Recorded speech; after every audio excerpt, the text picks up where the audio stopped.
ઉજ્જૈનના બડનગરમાં 2 વર્ષનો માસૂમ ભગીરથ 75 ફૂટ ઊંડા બોરવેલમાં ફસાયો છે. કાળઝાળ ગરમી અને અંધકાર વચ્ચે આ નાનકડો જીવ છેલ્લા ઘણા કલાકોથી જિંદગીની જંગ લડી રહ્યો છે. તંત્ર દ્વારા યુદ્ધના ધોરણે રેસ્ક્યુ ઓપરેશન શરૂ કરવામાં આવ્યું છે. એનડીઆરએફ અને એસડીઆરએફની ટીમો 5 પોકલેન મશીનોની મદદથી સમાંતર સુરંગ બનાવી રહી છે. જો કે 40 ફૂટના ખોદકામ બાદ વિશાળ ખડકો વચ્ચે આવતા કામમાં અવરોધ ઊભો થયો છે. હવે હેમર મશીન વડે પથ્થરો તોડવાની મથામણ ચાલી રહી છે. બાળકને સતત ઓક્સિજન આપવામાં આવી રહ્યો છે અને કેમેરા દ્વારા તેની હલનચલન પર નજર રખાઈ રહી છે.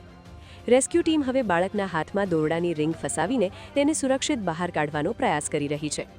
બોરવેલમાં નીચે પાણી હોવાથી ચિંતામાં પણ વધારો થયો છે. રાજસ્થાનથી ઘેટા ચરાવવા આવેલા આ પરિવાર પર જાણે આભ તૂટી પડ્યું છે. પરિજનોના જણાવ્યા અનુસાર બાળક દિવાલ પાસે રમી રહ્યો હતો. તેણે પથ્થરથી બોરવેલનું ઢાંકણ હટાવ્યું અને ડોલ સમજીને તેમાં પગ નાખ્યો, જેના કારણે તે સીધો અંદર પડી ગયો. માતાએ તેને પડતો જોયો અને બચાવવાનો પ્રયાસ કર્યો, પણ ત્યાં સુધીમાં તે ઊંડાણમાં જઈ ચૂક્યો હતો. હાલ બાળકના પરિવાર સહિત આખા પંથકની નજર બોરવેલ પર ટકેલી છે અને આખો દેશ ભગીરથના હેમખેમ બહાર આવવા માટે પ્રાર્થના કરી રહ્યો છે.